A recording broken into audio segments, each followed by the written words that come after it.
ఎవరి బాగా కోసం చేస్తున్నారు. గవర్నమెంట్ ముఖ్యమంత్రి రేవంత్ రెడ్డి గారు ఎంత కష్టపడుతున్నారు.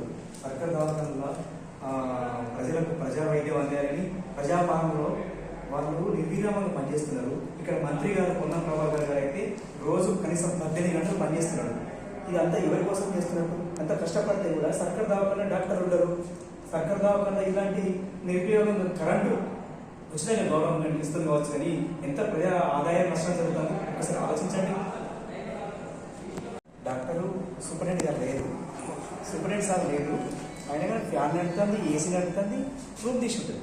కానీ డాక్టర్ మాత్రం 11 బాగానే ఇక్కడ వచ్చి ప్రజలకు సంబంధించినటువంటి రోగుల పరిస్థితి కూడా చూసుకునే